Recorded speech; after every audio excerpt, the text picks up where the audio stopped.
ITV News Central for the East Midlands. Good evening. Mountain rescue workers in the Peak District say a new selfie craze is driving a surge in young people getting stranded in remote beauty spots.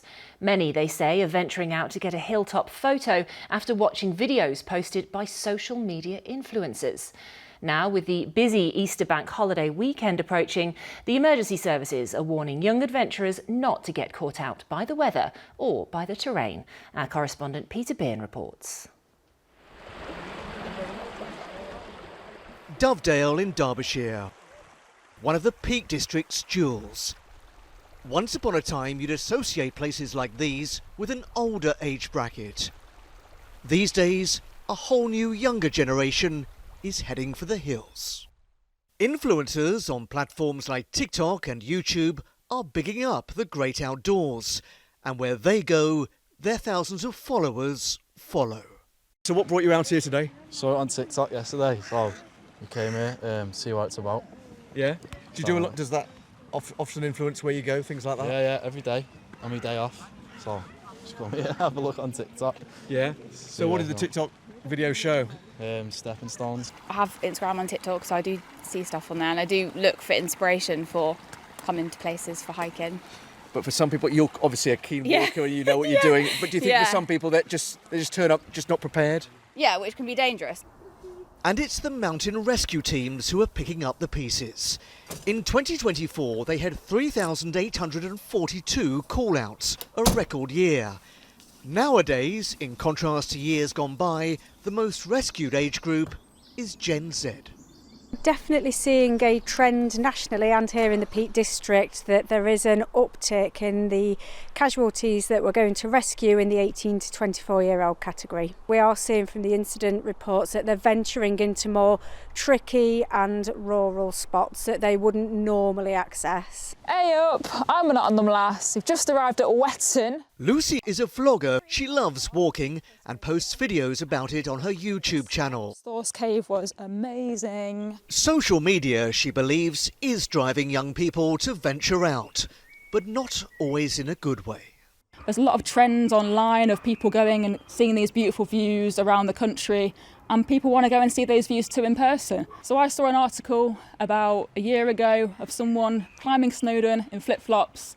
Totally not recommended, really dangerous. People underestimate the outdoors and weather changes and terrain. It's just, research before you go.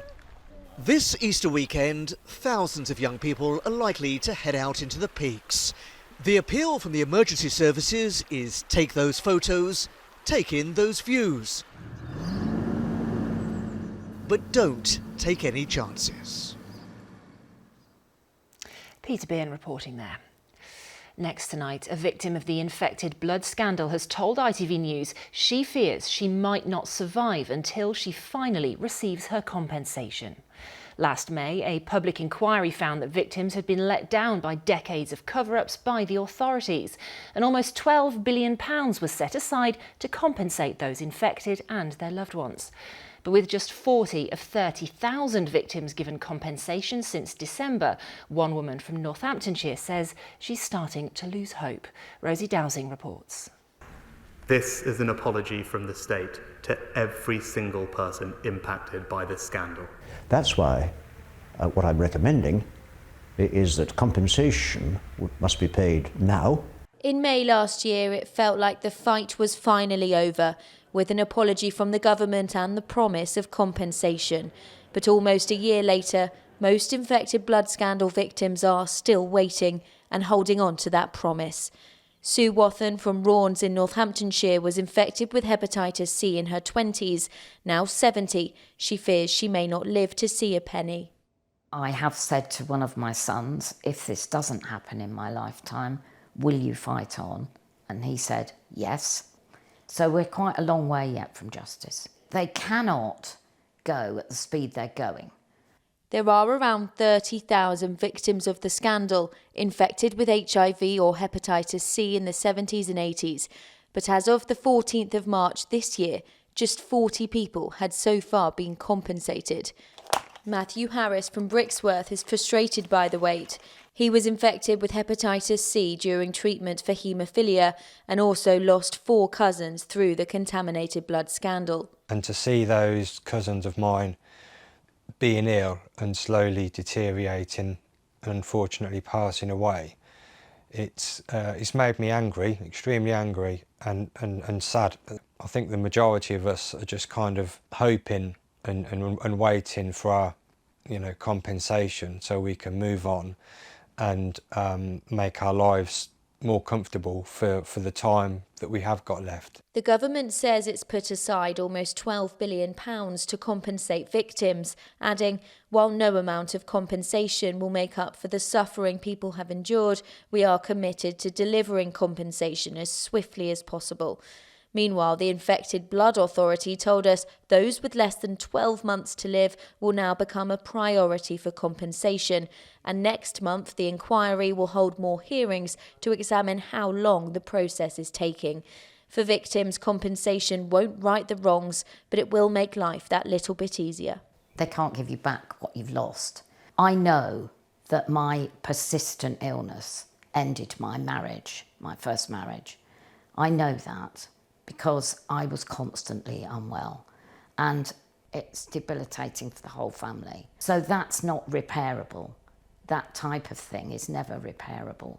The only thing you can do for that sort of thing is to give someone compensation.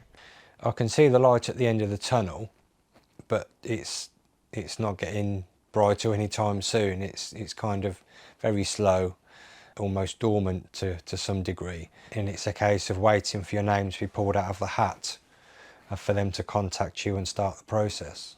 Both Sue and Matthew say being infected with hepatitis C affected their work, family life and their mental health, and so compensation will be a big relief when it eventually comes. Rosie Dowsing, ITV News. After being evacuated, residents living near a house hit by a fatal explosion on a street in Nottinghamshire last weekend say they're still unsure when and if they can return to their homes. David Howard died in the blast on John Street in Worksop on Saturday. 14 households are still in emergency accommodation this evening, and 3 properties will now be demolished due to structural damage.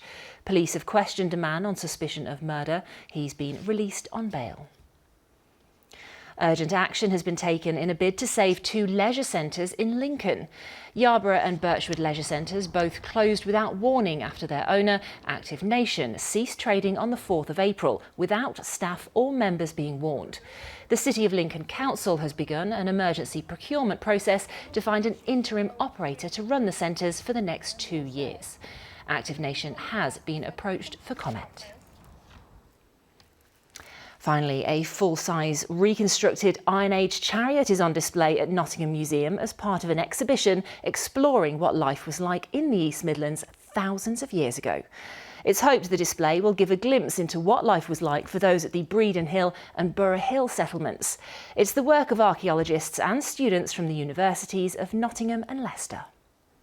We were incredibly excited. It was the find of a lifetime for the person that found it. It was a student. It was on her first training excavation, and to find this collection, which seems to have been buried very deliberately as part of a hoard, with some meaning behind it, perhaps as an offering to the gods of the time. It really opens up an insight into the lives of these people that we don't normally get. Let's take a look at the weather now. Here's Nick Miller. ITV Central weather is sponsored by Octopus, the renewable energy company.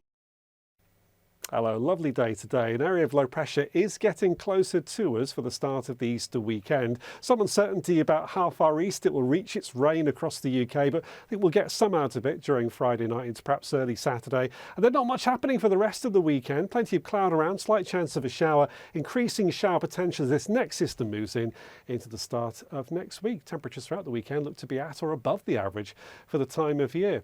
So we're staying fine for the rest of the night. Not as cold as it was last night. Still into to low single figures in the chilliest spots as Good Friday begins. And for most of us tomorrow, for most of the day, it's looking fine. There'll be some spells of sunshine around, albeit quite hazy, as an area of low pressure gets close. So we are expecting the cloud to increase. 1 or 2 showers will break out, but probably quite late in the day before we see much in the way of rain, and temperatures up to around 16 degrees in a stronger southeasterly wind. So out and about tomorrow evening and night into early Saturday, this is when we could see some outbreaks of rain from that area of low pressure, slowly brightening up during Saturday. And then Easter Sunday's looking mainly dry, showers on Easter Monday. Good night. Octopus Energy sponsors ITV Central weather. Well, that's it from us for now. There's more online at itv.com/central. We will be back first thing tomorrow morning with Good Morning Britain. But whatever you're up to, have a wonderful Easter. Bye-bye.